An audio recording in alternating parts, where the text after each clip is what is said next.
In the bustling town of Maranji, where the golden sun kissed the earth and the rivers whispered secrets to the wind, there stood a church unlike any other. It was called the Fountain of Divine Light, led by a woman known as Mama See-It-All, a name spoken with both reverence and fear.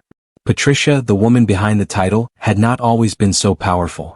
Once she was a humble church singer, known for her sweet voice and kind heart. But something had changed.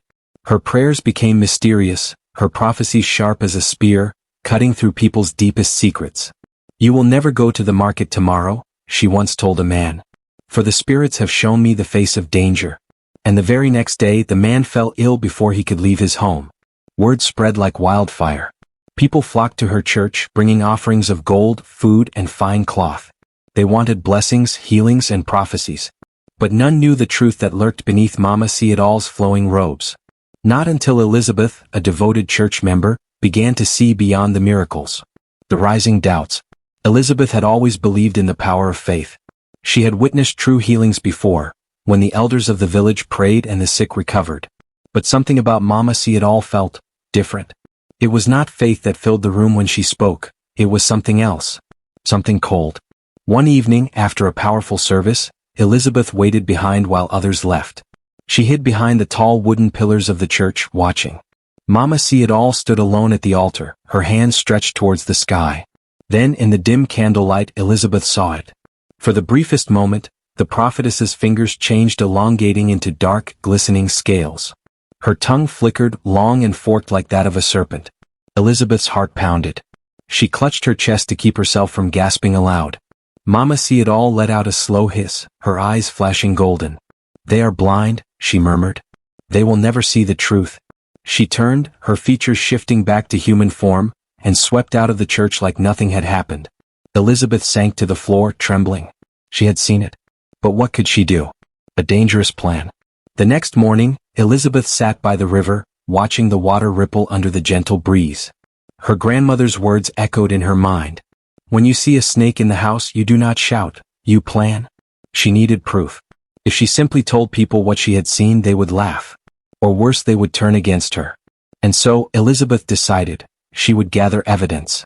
But she had no idea just how deep Mama See-It-All's darkness ran. One by one, the pieces of the puzzle began to fall into place.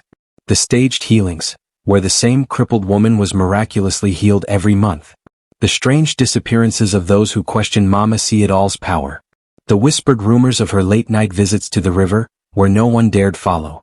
Elizabeth's fear grew. But so did her determination. She would not stop. She could not stop. Not until the truth was known. And so, one fateful night, Elizabeth followed Mama See-It-All to the river. Her breath was steady. Her steps were light. She hid behind the tall reeds as the prophetess stepped into the water, raising her hands towards the moon. Then, with a deep, unnatural hiss, she began to transform. Elizabeth watched in horror as scales rippled over Mama See-It-All's skin, her lower body twisting into the long, slithering tail of a serpent. The water churned, glowing in eerie blue. Dark shapes swam beneath its surface, waiting, watching. And then Mama See-It-All turned her head sharply, as if sensing something. Elizabeth's blood ran cold. Had she been seen? She turned to flee, but the reeds rustled. A sudden, chilling silence filled the air. Then a whisper from the darkness. "You should not have come here, child." Elizabeth froze.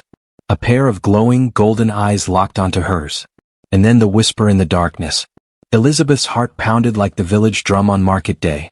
She wanted to run, to flee into the safety of the trees, but her legs refused to move. The golden eyes blinked slowly. Then Mama See-It-All stepped forward, the moonlight revealing her part human, part serpent form. Her lower body slithered through the water, the scales shimmering like a snake freshly shed of its old skin.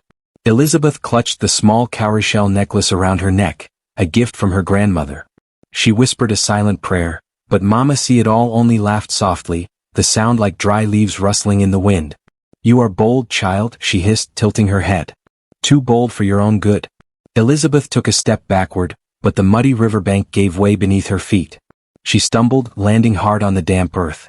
Mama See-It-All moved swiftly, closing the distance between them in a heartbeat. She loomed over Elizabeth, her golden eyes glowing brighter. "Did you think I wouldn't notice?" she whispered. "Did you think you could watch me and leave unpunished?" Elizabeth's hands dug into the mud. Her mind raced. She had to escape.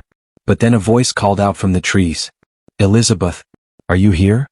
It was Ao, her childhood friend. Mama See-It-All's eyes narrowed. The eerie glow around her began to fade, her body shifting back into her human form.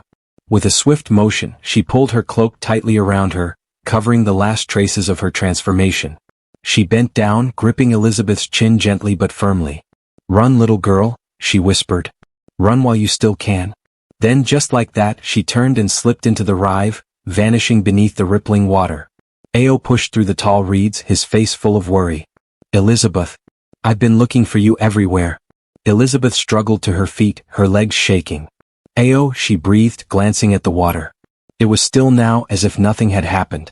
I saw her. Saw who? Ao asked, frowning. Elizabeth swallowed hard. Mama See-It-All, does she's not what she says she is? Ao stared at her. What do you mean? Elizabeth grabbed his arm, pulling him away from the riverbank. Not here, she whispered. We have to go somewhere safe. They hurried back to the village, slipping past the rows of mud huts until they reached Elizabeth's home. Inside, they lit a small oil lamp, its soft glow flickering against the walls. Elizabeth took a deep breath. Mama See-It-All is not human, Ao, she said, her voice barely above a whisper. She's something else. I saw her change. Ao's eyes widened. Are you sure? Elizabeth nodded. And she knew I was watching. She told me to run. Ao sat in stunned silence for a moment. Then he whispered, what do we do? Elizabeth clenched her fists. We find proof. Real proof. And we show everyone the truth. Ao hesitated. That's dangerous, Elizabeth. If she's really what you say she is, she won't let you expose her. I know, Elizabeth said firmly. But someone has to stop her. Ao sighed. Then we'll do it together. Elizabeth managed a small, grateful smile. But deep in her heart, she knew this was only the beginning. Because Mama See-It-All was watching. And she was waiting. That night, Elizabeth barely slept. Every time she closed her eyes, she saw those golden serpent-like eyes staring into her soul.